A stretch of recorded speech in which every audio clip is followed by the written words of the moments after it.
essay you can do without reading anything if you just go through the history classes as well as history text. Of course, for better part, for no risk, those articles which I said of newspapers, you remember, that automatically would cover your essay part.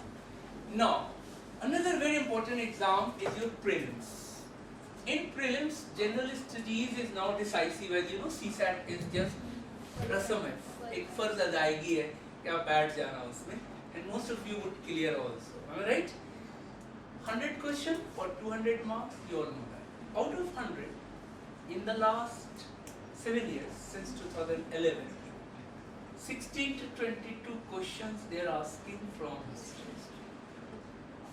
That means almost how much? 15% is very decisive. Now, out of this, 50% approximately are from modern India. You agree now? Out of which 50% itself, the rest 50% of 50% is from freedom struggle. That is 1857 to 1947. Are you getting now? Then post this, the second most important is ancient history. I'm talking in terms of marks as far as prelims is concerned. And the third one is middle. But even if 4 question comes and you score 8, you can know if 16 out of 16 you corrected 14, out of 22 you corrected 19, it is very much sure that you would be in. There are certain areas where you have to score very well, like in cricket. There are certain bowlers which you have to make target. You can't make all the bowlers as target, because some bowlers are so good that you have to save your wicket if Sunil Narine is bowling, if McGraw is bowling, if Wasim Akram was bowling. Are you getting not? Then बाकी छोटे छोटे पे हर batsman आप देखना IPL में commentator बार बार बोलता है ये बात, that you have to target this bowler and you have to save your wicket from this. Almost every student would do better in current affairs. Very few students would do better in ancient history. Among all the 100 questions, this would be going to be your toughest, no doubt in it. The reason being is that the area is very vast. Second, most students have no background of history. Third, in our school college days, it was the most boring subject. So when you open the book, you are terrified by the boring dates, kings, wars, dynasties. Am I right? So you close. And that becomes the reason why it is difficult. I have no doubt, once you take the note, it is one of the most interesting subjects which you are going to read in the next few weeks. Any part of history, ancient, medieval or modern. I don't think there can be any subject in the world which is as interesting as history itself. Because what we study in history, earlier our history was only confined to political history, okay? Kings, battles, wars. But in the last 50 years, in every good university, history is about economy, agriculture, craft, industry, trade, internal, external, medium of exchange. Everything is, have you seen Mohenjo-daro? I would say not to see that. No, not good movie, but in that also they were showing how they traded, barter trade, you know this? So in history we will discuss how they had trading relation with Mesopotamia, with Egypt, with Iran, with Afghanistan, right? We will discuss society, right? Now, most interesting society I would say Hindu society. Interesting because when you study something, you want something where you have contrast, that interest.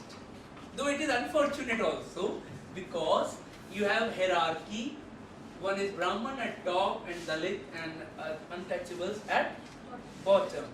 So you heard it a Varna, right? And you heard a Jati. What is the difference? you would learn? You would learn in our class there are 4 classical Varna, Brahman, Kshatriya, Vaishya and Shudra. Now this is based on birth. You can't change this Janma. You can change only next Janma. This is called Varna. Each Varna is divided into various jati based on occupation. So a Brahman may be a Pandit. A Brahman may be a trader. A Brahman may be a farmer. A Brahman may be a teacher. A Brahman may be a doctor. All Brahmans are not Pandit, but all Pandits are. See, set type question. You get it or not? And the other is the reasoning way. All these doctors, but all these are not likewise. Okay? Kshatriya. You heard one Thakur? सुना ठाकुर? जिसके दोनों हाथ कटे हुए थे? किसमें? Sholay. First time I came to know about Thakur in Sholay movie. बाद में पता चला ठाकुर होते कौन है? एक है राजपूत, सुना? चौहान, चंदेलास, बुंदेलास, खंडेलास, राजस्थान में बहुत मिलेंगे.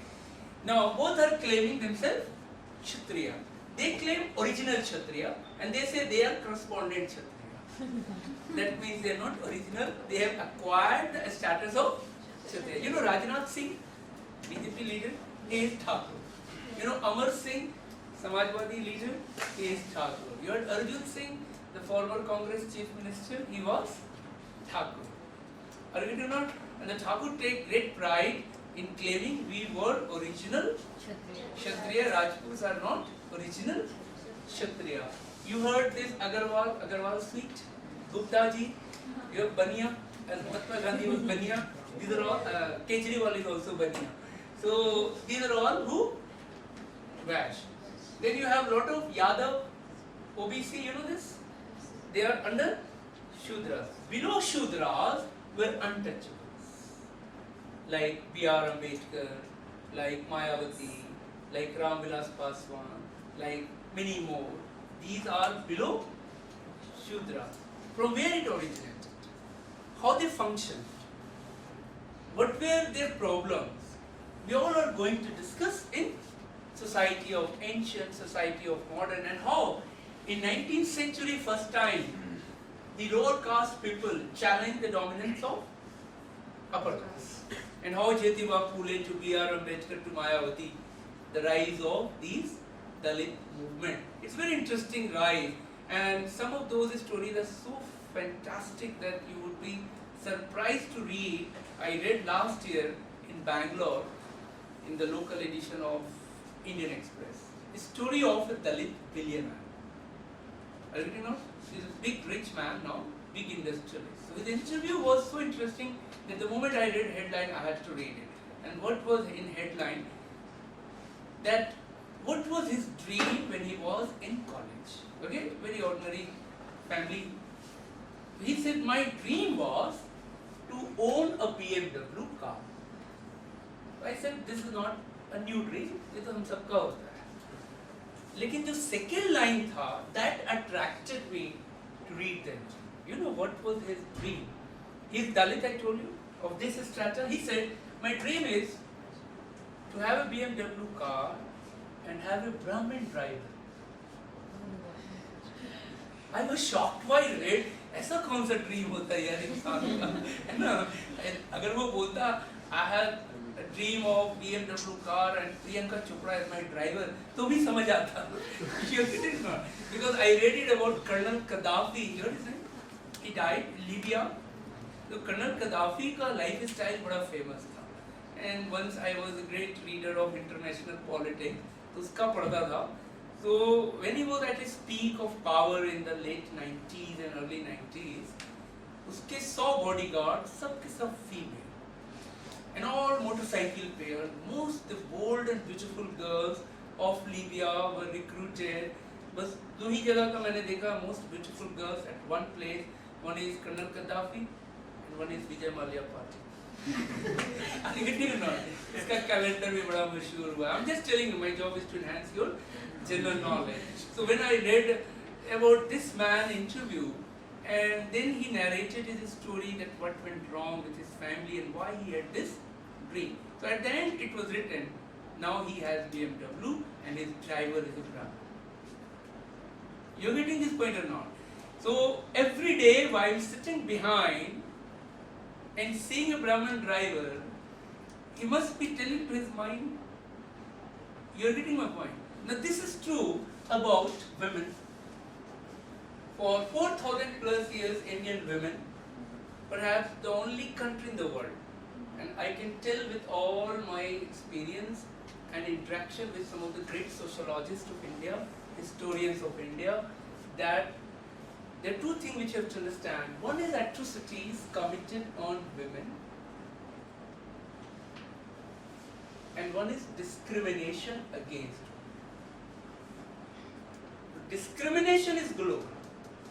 It still happens. Even in America, there is not a single woman president. 200 plus year American independence, so we can proudly say हमारे यहाँ तो president भी रह चुकी हैं, prime minister भी रह चुकी हैं, chief minister भी रह चुकी हैं, governor भी रह चुकी हैं, सही है ना?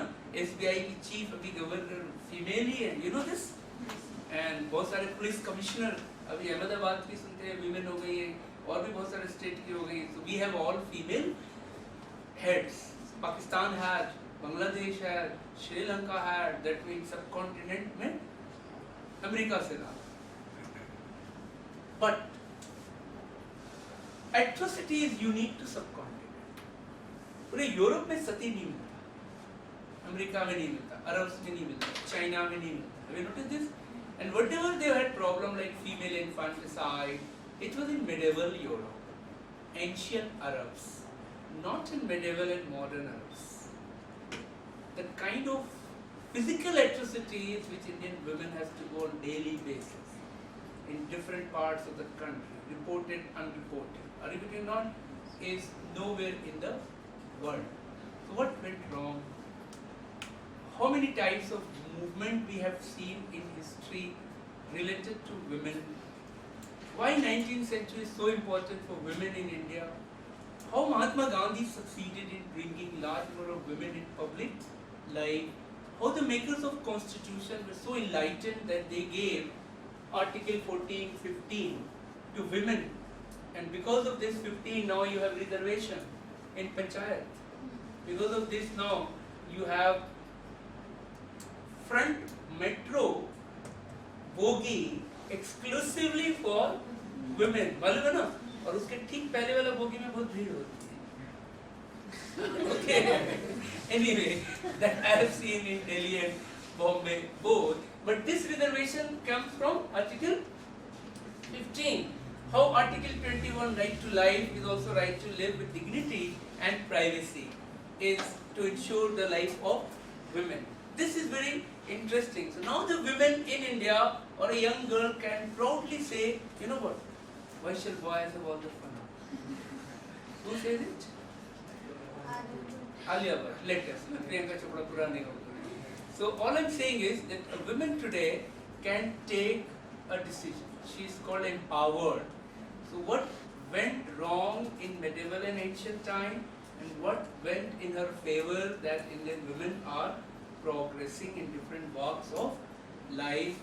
This is a very beautiful study through history. That's what I said, that history is no more that boring as it was in political history. Then we will discuss cultural history, in which literature, in which art, in which technology and science, in which creative arts like painting, like sculpture, like architecture, we are going to discuss. So आपका अगर history में political history में interest नहीं है, इसमें नहीं है, किसी में नहीं है, तो फिर दुनिया में क्या कर रहे हो आप? किसी में तो होगा ना? So start from that part where you have maximum interest. Read that chapter first. This is how you can develop interest in any subject, which is simplest and which develop maximum interest. I hope you are getting it. So somebody may like architecture, somebody may like Buddha, somebody may like Gandhi. So you can start from any of those. We of course have a lecture plan that how we are going to start first from ancient history, then modern, then medieval. Again keeping in mind, because ancient would build a foundation, modern is important more for exam, and then medieval is something you can't afford to lose because you never know. UPSC also has one more full form. UPSC, Unpredictable Public Shock Commission. So it can shock you and surprise you, and I have no doubt that why they do it. I checked it from former chairman PC Hota during one of our mock interview, and my question to him was, I had some questions before me, they asked in prelims of ancient history, and I never got the answer from any book, even from some senior teacher who were teaching history last 30 years. The question was something, this epic, this inscription is found in which of the pillar of a temple? Are you getting now? So I asked, sir, why do you ask this kind of question that even senior professor is struggle to find the answer? Suppose you have given a statement, and then you are asking in which of the Upanishad it is written. There are 108 Upanishads. No historian read Upanishads. So how can a student would read? So why you are asking this line and then asking which Upanishad? So I asked why you do that. So he said very interesting point. He said that if we ask simple question as you are asking, every student would answer 100 out of 100. Then how to select? And then second line he said, exam means mystery. So they would keep you guessing, and the moment you successfully guess, they would change the pattern. You getting now? So some student thought public ad gives very good marks. But in the last 4 years, ask any student, and they would say, no, they're done. Are you getting now? So someone would say, no, sociology is giving very good mark. And after 2 years, you would see that. So there is, and there is very interesting thinking in UPSC. And again, this was said by another gentleman. He was a member, something Paul, his name, from Kerala, Bihar Cadre IAS. And he said, very interesting line, that we don't want a student who has been tutored in Rao's clinic. This is the term he used. You know Rao's IAS? So all the senior people only knows Rao's IAS name. That was the oldest one. And even most of them were coached by Mr. Rao himself in Connaught Place, and they all have admitted it. But Rao was only guiding in interview, not for main, not for, in those days there was no prelims. Only 10 days program, just opposite Plaza Cinema in Connaught Place. He had a small room, 10 by 20 size, and he would just discuss all those, including Rajiv Jung got coaching from him. Most of those 60s and 70s people got coaching from him. So they said, we don't want a student who were tutored in Rao's clinic. That I told in the very beginning that they want a developed, right, signed rather than tutor. So this is how you have to be careful that this kind of question would be there. In my class, I will definitely try to address those areas of ancient which is difficult for you to get from books, because books are plenty. If you read, I told you it will take 3-4 years on your own as far as ancient or medieval is concerned. So how we are going to start? First I will start ancient, then I will start modern, and then medieval.